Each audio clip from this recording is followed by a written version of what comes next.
ফোনপের profile photo কিভাবে আপনারা চেঞ্জ করবেন। সো হ্যালো ফ্রেন্ডস, আজকের এই ভিডিওটি দেখলে আপনি মাত্র 1 মিনিটে আপনার ফোনপে অ্যাকাউন্টটির প্রোফাইল ফটো চেঞ্জ করে নিতে পারবেন। তো চলুন কিভাবে ফোনপের প্রোফাইল ফটো চেঞ্জ করবেন আমি আপনাদের করে দেখিয়ে দিই। তো ফ্রেন্ডস, ফোনপের প্রোফাইল ফটো চেঞ্জ করার জন্য আপনার মোবাইল থেকে ফোনপে অ্যাপটিকে ওপেন করবেন। তারপর আপনি ফোনপেতে এসে উপরের কোনায় ফোনপের প্রোফাইল লোগো পাবেন। তো আপনি ফোনপের প্রোফাইল লোগোতে ক্লিক করবেন, তাহলে আপনার ফোনপে অ্যাকাউন্টের প্রোফাইলটি এখানে দেখতে পেয়ে যাবেন। তো আপনি এখানে ম্যানেজ নামে একটি অপশন পাবেন। তো আপনি এই ম্যানেজ অপশনটিতে ক্লিক করবেন। তারপর এখানে আপনি পেন্সিল আইকনটির পরে একটি ক্যামেরা অপশন পাবেন। তো আপনি এই ক্যামেরা অপশনে ক্লিক করবেন, তাহলে আপনার আগের প্রোফাইল ছবিটি ওপেন হয়ে যাবে।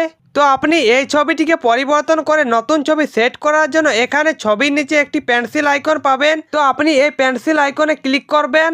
ক্লিক করলে আপনার সামনে 4টি অপশন চলে আসবে। তো আপনি এখানে গ্যালারি অপশনটি পাবেন। তো আপনি সেই গ্যালারিতে ক্লিক করবেন, তাহলে আপনি আপনার ফোনের গ্যালারিতে চলে আসবেন।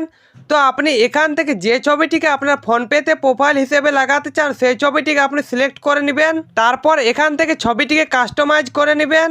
তারপর টিক চিহ্নতে ক্লিক করবেন। তারপর এখান থেকে আপলোডে ক্লিক করবেন, তাহলে আপনার ফোনপের প্রোফাইল ফটোটা চেঞ্জ হয়ে যাবে এবং আপনি নতুন যে ছবিটি লাগিয়েছেন সেই ছবিটি সেট হয়ে যাবে আপনার ফোনপে প্রোফাইলে।